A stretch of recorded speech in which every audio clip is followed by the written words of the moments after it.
Buddy, and welcome to your next C# XNA platformer tutorial. In this tutorial, we're going to have to really modify a lot of the code we had, and I know a lot of you guys are going to hate me for this. I am so sorry for this, but it is for the best of our code. So when I was thinking about it, and I was working, just on some other code to help with the platformer, and I was like, I got upon the point where I want to implement some moving platforms, and I'm like, okay, with the format we have now, how are we gonna implement moving platforms? I'm like, we can do it this way, this way, this way, that way, but a lot of the methods that we have that corresponds with the current method that we used to draw, it won't correspond that well, right? And because of that, we're gonna have to redo the way we draw everything. Now, there's knowledge that we learned in the previous tutorial that's not gonna be in vain, but we're still gonna have to create some new stuff. So I'm sorry for that, but if you want a better game, then you're probably gonna want to do this. We're gonna create a tile class and a layer class. So we're gonna focus on the tile class tutorial, and we'll focus on the layer class and stuff in subsequent tutorials. So the tile class we're gonna include these namespaces up here.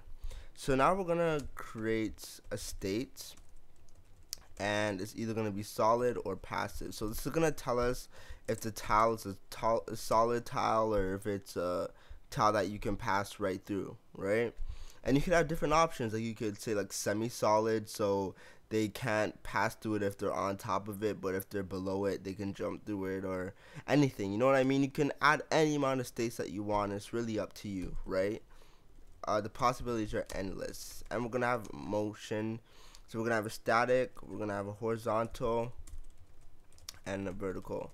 So if any of you guys seen my game development video that I just posted, number 13, you'll see that I show you horizontal, vertical, and and wave motion movement. You can add in any type of movements you want, but I'm gonna show you how to do what I did using this method. Okay, so let's continue. So now we're gonna have to create a variable called state, one called motion. We're gonna have another one called position. We're gonna have another one called tile image. We're gonna have a range, and we're going to have one called counter. Okay, so we're gonna create a method called set tile, and we're gonna take in 5 parameters. So we're gonna have motion. I guess we'll take state first. State, motion, position. I'm gonna take a texture 2D, tile sheets, and we'll say tile area, and move that so you can see it. So what we're gonna want to do is just make these enums public right now, because classes outside of this are gonna need it. So, and we'll do public void. So we're gonna set this state equal to state, this motion equal to motion, this position equal to position.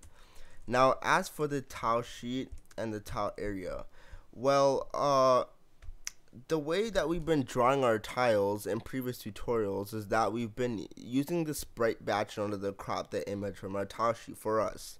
And that's fine. It's fine for the most part. You don't see any performance hit or anything like that, right? The problem comes when you have to draw a lot of layers and stuff like that. Now, you probably won't see a performance hit, or probably won't be much different, right? With high-end computers nowadays, you won't see a lot of differences, right? But why make the sprite batch work harder or do the same thing over and over and over again? Why does it need to keep on cropping it over and over again? We have the option to crop the image before the draw function. We can crop when we actually load in the tiles, so then the sprite batch doesn't have to do the extra work to crop it for us. So that's just one less thing the sprite batch has to do.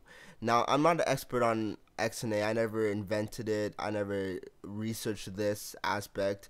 I don't know if cropping is an extra step or is a huge performance hit on this. if cropping is a huge performance hit on your program, right? But why risk it, right? And we'll be learning alternate methods to do things, so this is a win-win situation anyways, right?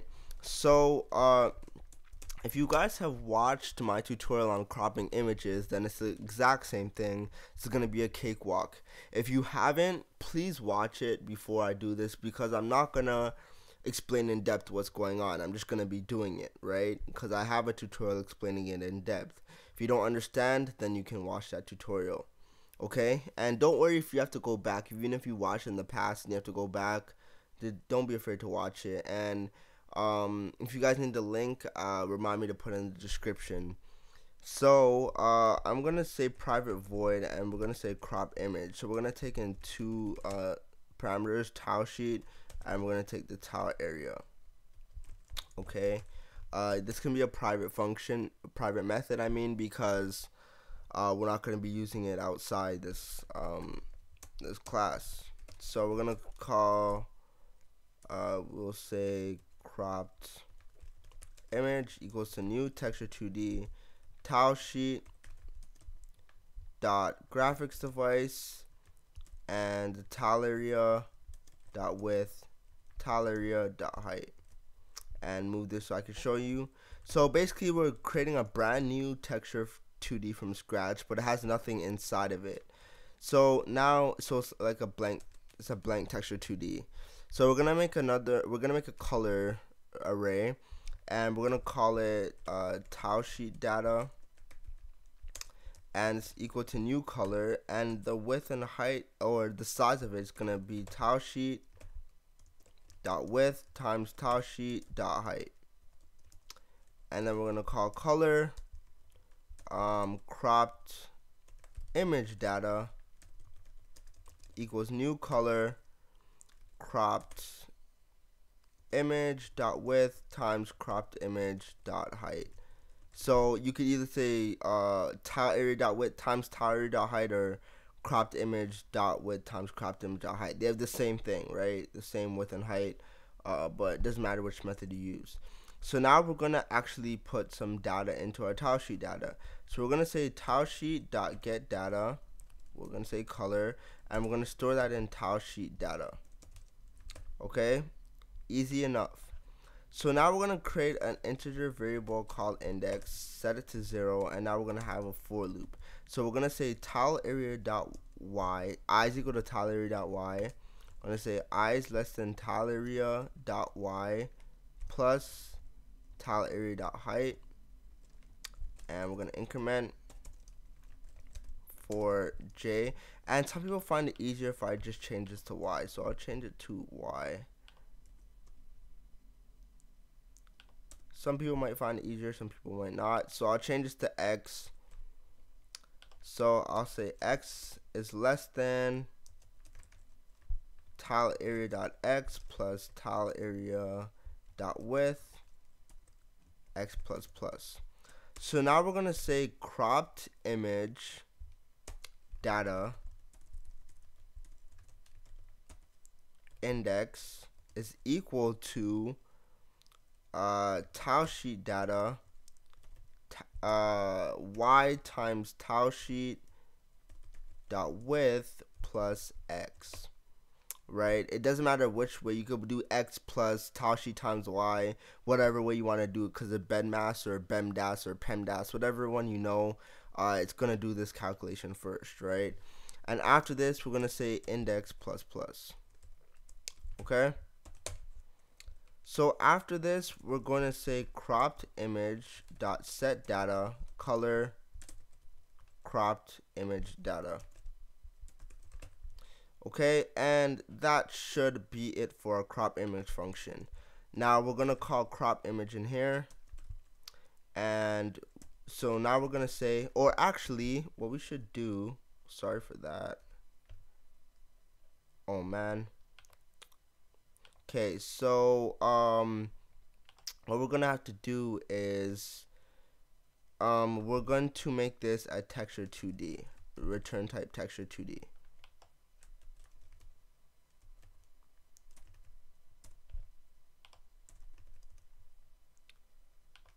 And we're gonna say return cropped image.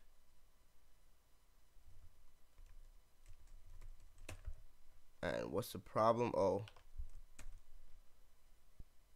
Okay, so what we're gonna do is that we're gonna take our tile image, we're gonna say tile image is equal to crop image, and we're gonna pass in the parameters tile sheet and tile area. And then after that, our tile image should become that actual tile that we actually need, right? So that's simple enough. So as for the range, I will just put in a default range, or if you want, you can put a range in the parameters, or you can have a property that they can set the range. But for now, just for time's sake, we'll just set the range to 50, and we'll set counter equal to 0. Okay, so I'm going to end the tutorial there, and we'll continue where we left off in the next tutorial. So I hope you enjoyed this. Thanks for watching. Don't forget to comment, rate, subscribe, and bye.